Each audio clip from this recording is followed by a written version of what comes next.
Here's another lovely instrument for us to demo for you. This is a made in Japan Fender Stratocaster with the Squier label from the mid-late 1980s. It's an E7 serial number. Don't be fooled by the Squier name. This is back when Squiers was still at really high, good build quality. Let's listen to it a little bit and then we'll talk more about it.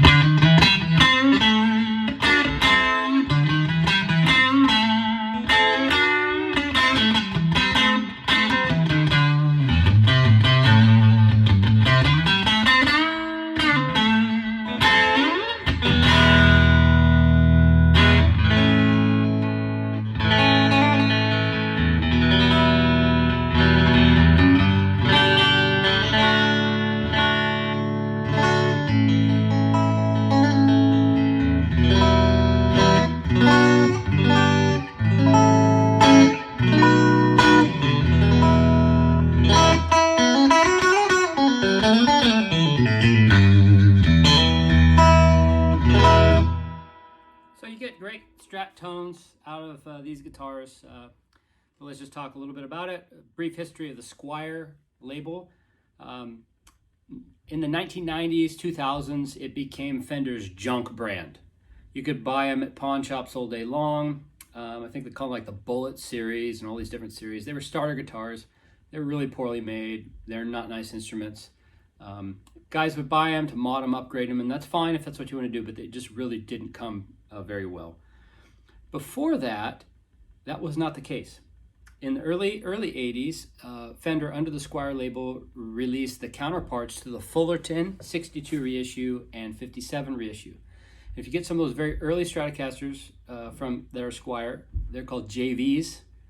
I think it stands for Japan Vintage. They're extremely high quality. They're the same essentially as the Fullerton reissue. So those are really nice. Then after that, into the 80s, you see some slight changes to the guitar until eventually you get to this. Some people call them the Silver series because of the silver label.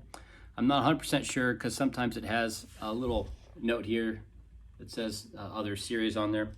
But anyway, in general, the build quality of these 80s Squiers is really, really good. They're really pretty. This has a beautiful Japanese style Lake Placid blue.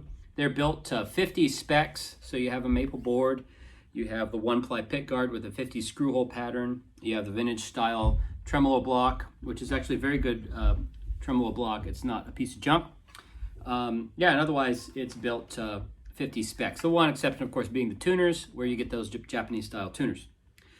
This one is in, I would say, good used condition. It presents very well still. It does have a couple nicks, dings, and scuffs and whatnot along the edges that I've tried to highlight in the photos.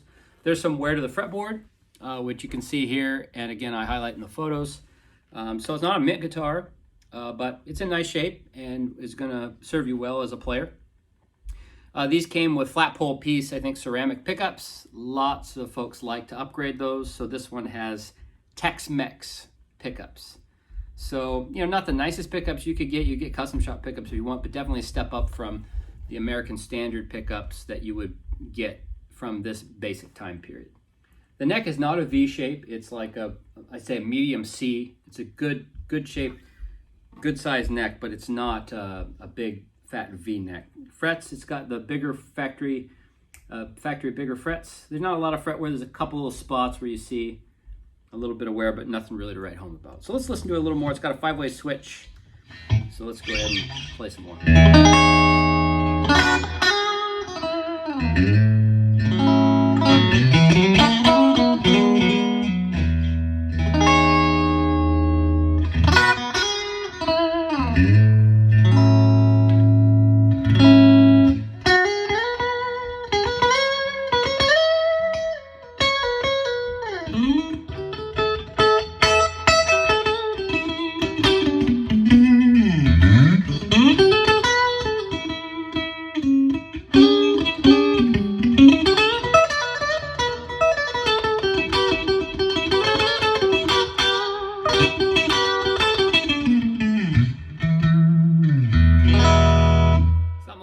So